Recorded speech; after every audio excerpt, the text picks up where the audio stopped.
Friends, welcome to stamp international publisher. This is Tayyaba Shakeel. प्यारे बच्चों, हम लोगों ने शुरू किया हुआ था चैप्टर 4 ह्यूमन डाइजेस्टिव सिस्टम को, जिसमें हमने डिटेल में पढ़ा पिछली वीडियो में कि किस तरह हमारी बॉडी में फिजिकल और केमिकल डाइजेशन होती है। आज की इस वीडियो में हम डाइजेशन से रिलेटेड कुछ डिसऑर्डर्स के बारे में पढ़ेंगे। क्या ये बात आप जानते हो कि जब हम खाना खाते हैं तो बाज़ औक़ात हमारी एलिमेंट्री कैनाल में कुछ ऐसी प्रॉब्लम्स हो जाती हैं जिसके ज़रिए डाइजेशन सही तरीके से पॉसिबल हो ही नहीं पाती है, और इसी प्रॉब्लम को हम बुलाते हैं डाइजेस्टिव डिसऑर्डर्स। आज की इस वीडियो में हम 3 डाइजेस्टिव डिसऑर्डर्स के बारे में पढ़ेंगे।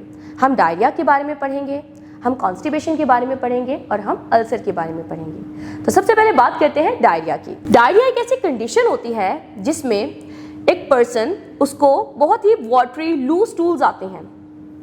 ये तब होता है जब खाना क्विकली आपकी लार्ज इंटेस्टाइन से मूव हो जाता है।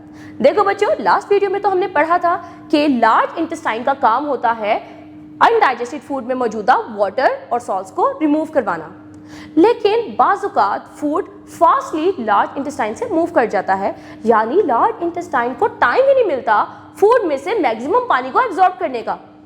ऐसी सिचुएशन में जो फीसेस होते हैं वो हार्ड फॉर्म के नहीं होते, बल्कि वो वाटरी होती हैं, जिसको हम बोल सकते हैं कि लूज मोशन हो जाती हैं।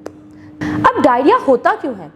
डायरिया हमारी इंटेस्टाइन में मौजूदा इन्फेक्शन के जरिए होता है, बाज़ औक़ात फूड पॉइजनिंग के जरिए होता है और बाज़ औक़ात गंदा पानी पीने की वजह से होता है। डायरिया की कंडीशंस क्या है, यानी जब डायरिया होता है तो एक पर्सन को किन किन चीज़ों का सामना करना पड़ता है। सबसे पहले बात करते हैं हम डिहाइड्रेशन की। अब क्योंकि स्टूल के अंदर ज़्यादातर पानी हमारी बॉडी से बाहर निकलता चला जाएगा, इसका मतलब कि हमारी बॉडी में पानी की कमी हो जाएगी और इस कंडीशन को हम बुलाते हैं डिहाइड्रेशन। उसके साथ हमारी बॉडी में वीकनेस हो जाएगी और इस तरह हमारी बॉडी में बहुत सारी इंपॉर्टेंट सॉल्ट्स भी लूज होते चले जाएंगे।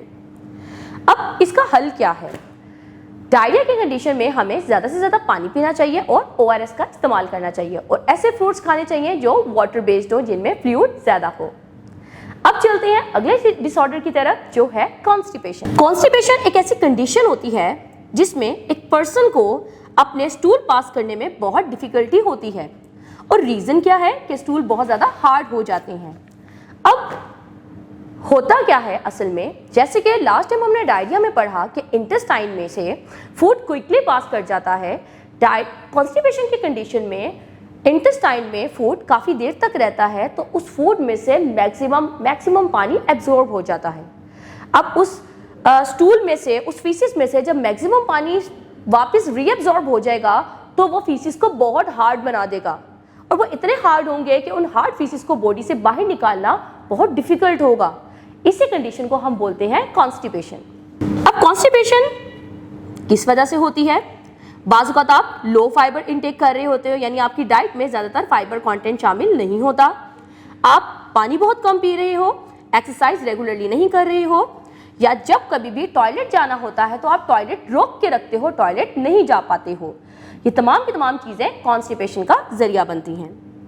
अब कॉन्स्टिपेशन की कंडीशन में करना क्या चाहिए? हमें ज़्यादा से ज़्यादा फ्रूट्स और वेजिटेबल्स खाने चाहिए, फाइबर बेस्ड चीज़ें खानी चाहिए, ज़्यादा सारा पानी पीना चाहिए ताकि कॉन्स्टिपेशन से बचा जा सके।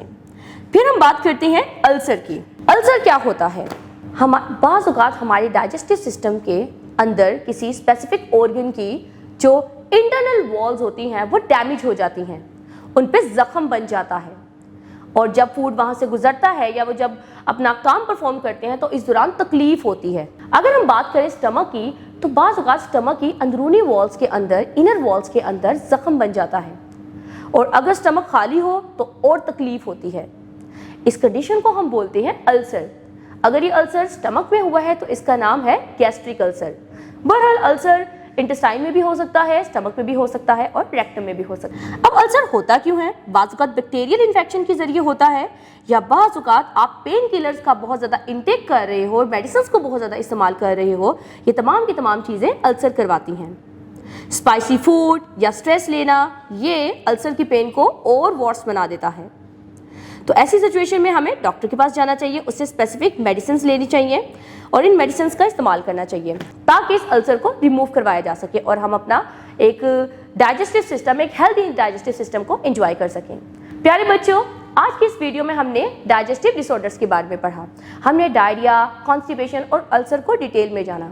मिलते हैं अगली वीडियो में एक नए चैप्टर के साथ। Till then take care yourself. अल्लाह हाफिज।